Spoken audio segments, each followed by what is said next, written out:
こんにちは、パンズです。今回は、ここ5年ぐらいかな、ずっともやもやしてたことなんですけど、徳間書店さんのことなんですね。まあ、書店さんでね、本っていうのは、作って、売れなかったら、そのうち絶版になって、売り切れちゃうっていうのが、それはね、もうしょうがないことなんですよね。なんですけど、そこそこね、需要があって、ファンもいて、なのに、なんか絶版にしちゃってね。まあ、それ都合とかあるんでしょうけど、だから、そうやって割り切ってたんですよ、ずっと。なんか、その作者っていうのは、日本語を読みすると、金陽さんっていう人なんですけど、この絵描いた僕なんですけど、この人がですね、中華圏ではすごく有名な人で、それの、日本語訳を出してたのが徳間書店さんなんですね。で、その、どのくらい中華圏で有名な人かっていうと、うーん、そうですね、日本で言うと司馬遼太郎さんくらい有名なんじゃないかなと思うんですよね。で、司馬遼太郎さん、もしくは司馬遼太郎さん以上にね、中華圏でね、作品を作られてた方だと思うんですよ。映像作品とかね。すだから知らなくても、映像作品は見たことあるんじゃないかなと思うんですよね。それはなんでかっていうと、香港時代のジェットリーとかね、金庸さんの原作で映画があったので、スウォーズマンってやつですね。称号候補っていうタイトルなんですけど、それがね、日本に来た時スウォーズマンになってたんですけど、そういうのとかをね、書かれて、ちょっとね、司馬遼太郎さんと金庸を知ってる人でね、もしかしたらね、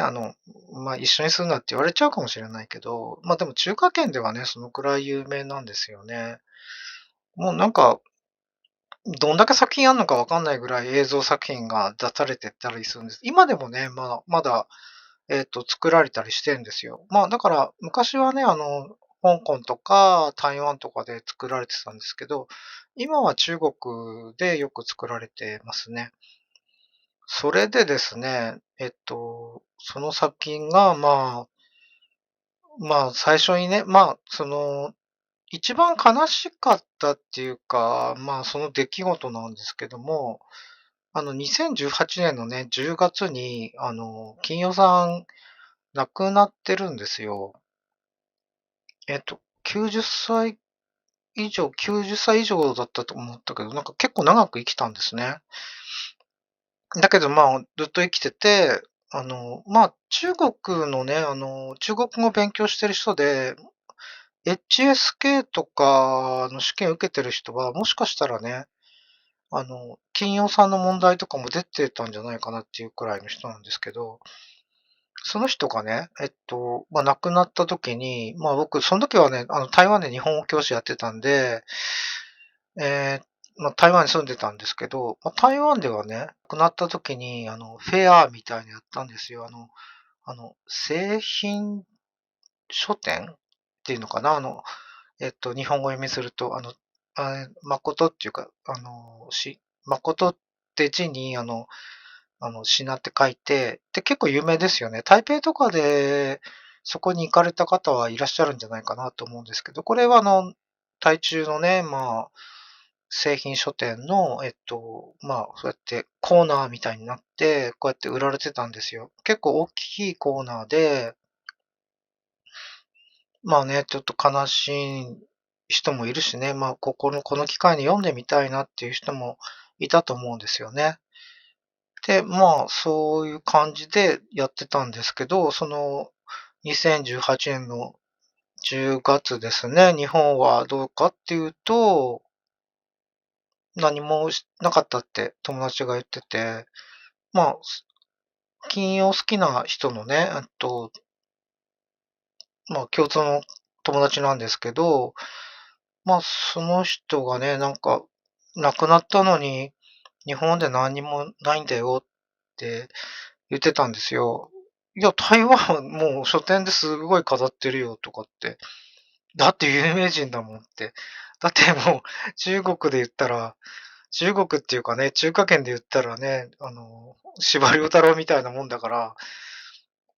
いや、それはするでしょ。ないのみたいなことだったんですよね。で、ないのはしょうがないかなと思ったんですよ。日本での知名度はそんなに高くないから、でもこうやってなんか、これはチャンネル猫とかでね、昔、ドラマ放送あったんですね。深夜っていうか、結構遅い時間に。仏教ドラマ枠みたいので、小五高校とか、そういうドラマとか、これはなんか超ユンファとかもやってるんですけど、ですね。これ台湾版とシンガポール版の称号高校ですね。えっと、あの、イッチーレンとか、アニッタ・ユンとかですね。で、これはシンガポール版なんですけど、これ辺どっちも見たことあるんですけど、なんかこうやって書店っていうか書籍はね、これは文庫版なんですけど、岡崎由美さんですね。すいません。岡崎由美さん、さっきちょっと名前忘れちゃって、この先生に会ったこともあるんですね。イベントみたいので。イベントっていうかね、そういう好きな仏教好きが集まる、毎年なんかこう集まってるみたいなんですけど、一回だけ行ったことあるんですよ。でもその時、みんなね、岡崎先生の横とかにはね、なんか恐れ多くて行かなくて、だから、で、最後の方にいた僕が逆に近くに座れたっていうね、面白いことがあったんですけど。で、いろいろ聞いたんですよね。そんなこともあったんですけど、こうやっていっぱい出てたんですけど、それね、もう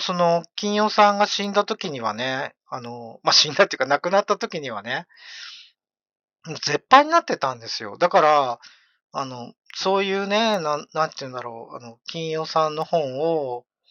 例えばね、亡くなったから、こう、フェアで、こう、やるとかね、そういうのもなかったんですよね。なんかすごい残念で、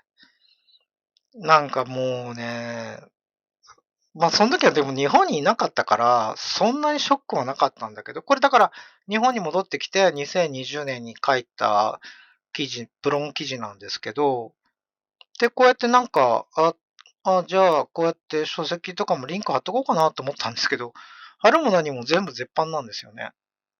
ショックで、一冊もないのかなみたいな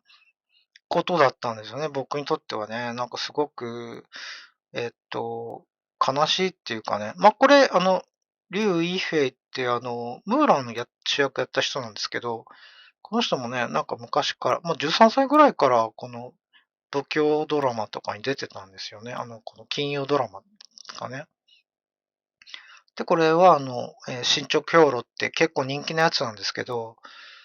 これでなんか、多分歴代で一番この昇竜女っていう、なんか、これのね、ダブル主役なんですけど、えっと、覚醒っていうのが、男の方の主役で、その師匠にあたる昇竜女っていうのが、この、リュウ・イーフェンがやったんですけど、ダブル主役みたいな感じなんですけど、これ、なんか何本もこう見たんですけどね。いや、このリュウ・イーフェンに勝てる昇竜女は多分いないと思う。なんかちょっと次元が違うぐらい綺麗だったんですけど、この時いくつだったかわかんないけどね、多分10代だったと思うけど、うん、話は逸れたんですけど、そういうことがあって、だから結局ね、なんかそのドラマとか映画とかしか、紹介できなかったんですよね。あっても結局図書館に行って、えっと、借りて読んでくださいとかっていうことしか言えなくて、うん。これ3部作になってて、初見、この、一番最初が、これですね。イチョウ英雄伝で、その後、新潮狂路。これ、原作っていうか、徳間書店のタイトルは、新潮剣境になってるんですけど、あと、倚天屠龍記ですね。この3つが、繋がってるっていうか、この2つ、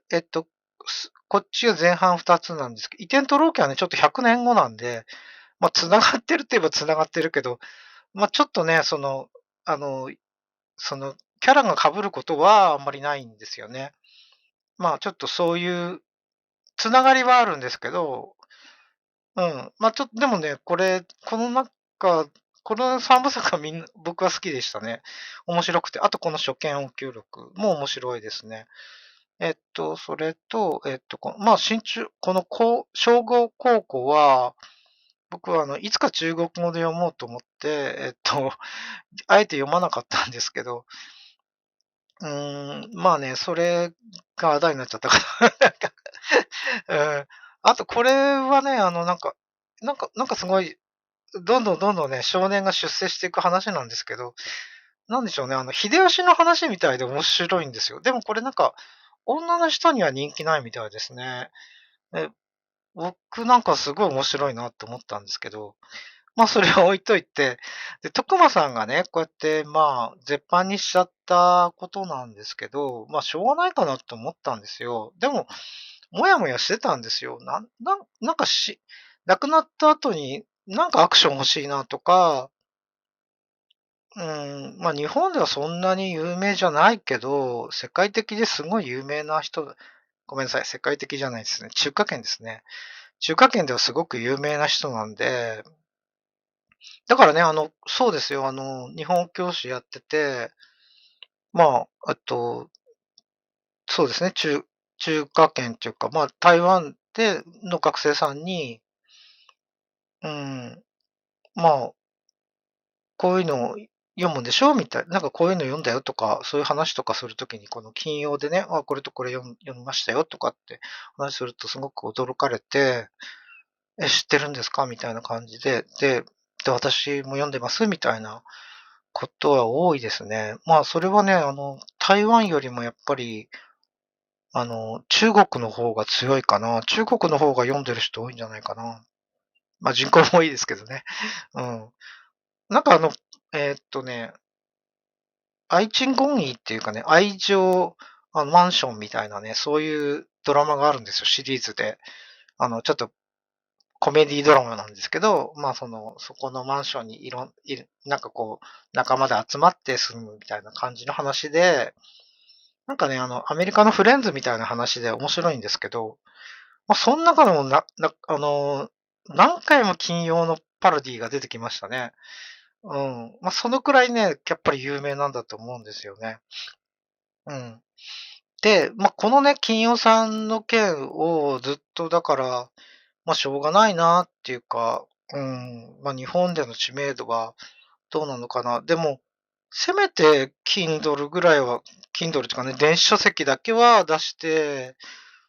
うん、みんながみんなね、読めるようにしてほしいなっていうふうな思ってたんですよ。でも、あの、徳間さんにしてみたら、金曜さんぐらいの、需要っていうかな、うん、だと、うん、そこまでいかないのかなとか、ずっと思ってたんですよ。で、最近分かったんですけど、えっと、これですね。この本、これ今7800円になってるんですけど、これ文庫版なんですね。で、書籍版もあって、これ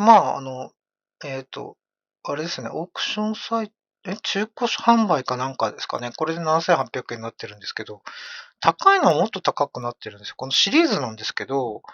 アミ小さな宇宙人ってやつなんですけど、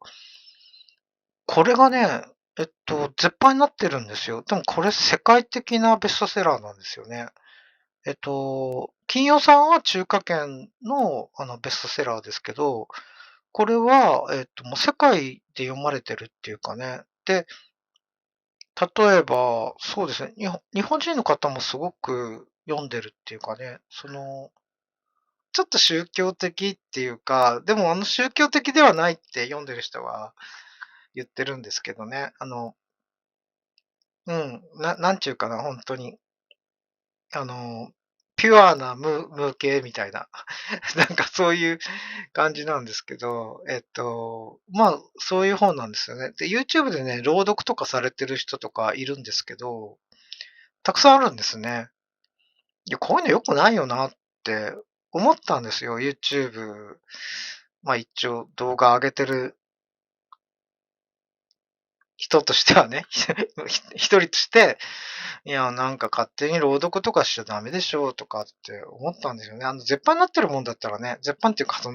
版権じゃなくて著作権が切れてるもんだったら、昔のその芥川とか、そういう人とかの作品を朗読するのはいいのかなとは思うけど、朗読してることとかはね、良くないよなって思ってたんですけど、しょうがないかなって思ったんですよね。なんかね、もうちょっと読んでみたいなって、今更ながらね、読んでみようかなって、なんかちょっと、うん、なんて言うんでしょうね。なんかちょっと、なんかこういうの読めば、子供の頃の気持ちに戻れるのかなとか、なんかそういうようなね、なんかちょっとわからないけど、そういうような感じですよね。内容とかはね、なんか、まあ、この本読んで、なんか自分はこういう風に感じたとか、そういうことを語ってる人は結構いるんですけど、内容自体はね、やっぱり話してないんですよね。で、僕もだから朗読とかあったけど、うん、そういうのも聞かないようにしました。それでですね、えっと、そうですね、その YouTube でね、それで検索してみたら、海外の人のね、すごいんですよ。この、小さな宇宙人。海外のタイトル違うんですけど、これをですね、そんなに読まれてるんだ、世界中で読まれてるんだなとか、で、また日本でもね、すごく読まれてて、で、それがね、これ絶版になってるんですよ。だから7800円なんですよね、文庫版で。書籍版があって、その後文庫になったんでしょうけど、それもね、絶版になっちゃったんですよね。でもこれもだからしょうがないのかなって、出版社の都合でしょうがないのかなとか思ったんですけど、いや、なんかこの本とかとしてね、こう、手に取って持って読みたいとかね、そういうのとかあると思うんですよ。そういう人はね、そういうのとか、コレクターみたいな人とかね、大切にしたいとか、そういう気持ちもあると思うんですけど、ただ普通に読みたいなっていう、僕みたいな人は、Kindle とかであれば読めるわけなんですよ。ないんですよね、Kindle も。だから、中古で高いの買うか、図書館で借りるかしかないんですけど、多分、図書館でもね、すぐは借りられないんじゃないかなと思うんですよね。ずっと読まれ続けてるから。で、なんかやっぱり、たくさんの人がね、読んでて、図書館の本とかはね、読む人が多ければ多いほど、傷んでくるんで、汚れとかもひどいから、うーん、そう考えたらね、図書館でね、借りて読むのも嫌な人もいるんじゃないかなと思うんですよね。僕はあんまり気にしない方なんですけど、でもそうですね。伊坂作品とか、結構ベストセラー、昔ベストセラーになってた、映画とかよくあ作られてた頃に借りた時は、なんかこう、読んでてお菓子がタラタラ落ちてきた時にはちょっとびっくりしましたね、クッキーとかの。だからたくさん読まれてる本って、本当になんかお菓子食べながら読む人とかもいるんですよ。なんかそういうのとかあるから、ちゃんと大切に読んでくれる人だけじゃないんでね。あの、ほとんどの人がね、ちゃんとこう綺麗に読もうとか、変にこうマーキングしたりとかしないようにしてるんですけど、なんかこう落書きしちゃったりとかね、なんか蛍光ペンで印つけちゃったりとか、もなんかお菓子食べながらこう読んだりとかね、そういう人もいるんですよね。図書館の本っていうのはそういうことをね、受け入れるしかないんですよね。そういうの嫌な人もいると思うし、でもここまで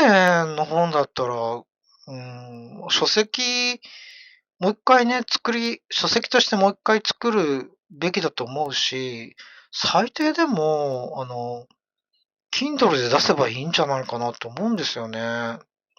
で、これ徳間書店なんですよね。とかって思って、だから、徳間書店繋がっちゃって、いや、これおかしいだろって、なんか、ちょっともやもやしてたのがね、金曜がその日本人にとってはそういう価値が低いのかなって思ってたんですよ。だから徳間書店さんがね、絶版にして、亡くなった時もね、何もしなかったことに対してもね、もやもやしてたけど、しょうがないのかなって思ってたんですよね。でも、こんなにベストセラーになってる本を、Kindle 作んないし、Kindle 版作んないし、で、書籍をね、またさらにするとかもやらないし、なんでかなと思って、やっぱこれは、やっぱり書店の方じゃないかなと思うんですよね。だって、その金曜レベルじゃないから、ならさ、対応してよとか、すごいね、検索するとね、リクエストみたいなのとかいっぱい出てるんですよね。また作ってほしいっていうようなリクエストとか。僕は書籍はね、しょうがないと思って作んなくてもいいと思うんですけど、本にするとね、大変だろうから、それでも作った方がいいと思うけどね。でも、そこ大変だと思うんだったら、Kindle 版でいいから出してほしいなって思うんですよね。で、Kindle 版をね、出すにあたって、もし本当にめんどくさいんだったら、もう固定レイアウトでも構わないと思いますよ。文字を大きくしたり小さくしたりできなくても、固定レイアウトで、そんなの固定レイアウトにしたら、あれじゃないですか、スキャナーで吸っちゃえば、スキャナーでこう、バーってやっちゃえば済む話じゃないですか。多少はね、綺麗にちょっと整えなきゃいけないけど、そうやって出してもいいんじゃないかなと思うくらいですよね。出さないっていうのはね、ちょっと、悲しいなっていうか、うーん、なんでかなって思うんですよね。でね、もうこれ出すんだったら、金曜さんも Kindle 版でお願いしますっていうことなんですけど、いや、だって、あれですよ、英語本とかそういうのはちゃんと Kindle でありますよ、これ。じゃあ英語で読めよっていう話になるんですけど、そこまでできないんですよ。っていうか、英語苦手なんですよ。いや、だから、読めるようになりたいなとは思うんだけど、うん、ねえ、だから本当にね、そういうのを、うん、いや、なんとかしてほしいなって、徳間書店さんなんとかしてくださいよってことなんですよね。だからね、本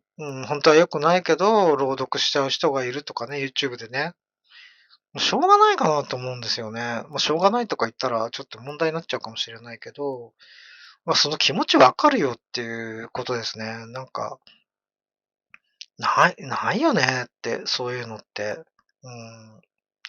もうちょっといや、たまたまなのかもしれないけど、徳間書店で、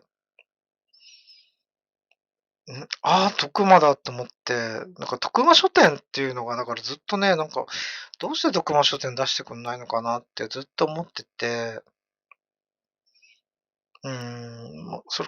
これはだから、金曜先生のレベルじゃないんだなっていう風に感じたんで、ちょっと一回動画にしてみました。もやもやしてたのは、すっきりしてないけどこれもね、だから、本になったからといって読むかどうかは、わかんないところなんですけどね。アーミー小さな宇宙人に関しては。でね、あの、買ってたんですよ、実は。これを、読もうと思って、Amazon で買買ってたんですよね。僕文庫本みたいなやつを。で、ただ、あの、これがね、2016年に買ってたんですよ。で、その時はね、紙の本とか結構読んでたから、棚とかないから、なんか靴箱とかに押し込んでたんですけど、この靴箱、最後、日本離れる時に、家のものとか整理するじゃないですか。その時あったんですよ。だから、ああって思ったけど、ちょっと今、持ってくまでは、なんかもう荷物パンパンだったんでね。だからもうブックオフとかで売っちゃったんですよね。今持ってたら7800円になってたんですね。ちょっとびっくりですね。状態は良かったんですよ。全然今全然なんか、奥の方に入ってったから、日にも焼けてないし、まあ、えっと、台湾に行ったの2018年の5月だから2年ぐらいちょっと奥の方で眠っちゃってたんですね。だから、今思えばね、ちょっと、あれなんですけど、当時のものはね、全部本当に処分しちゃったからしょうがないんですけど、そうなんですよね。でも2016年ぐらいまでは買えてたみたいですね。それ在庫があったのかもしれないけど、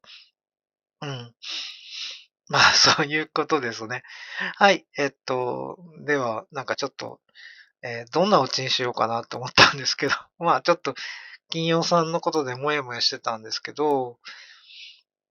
だから、徳間書店さん、本当になんとかしてっていう話で終わりです。では、またね。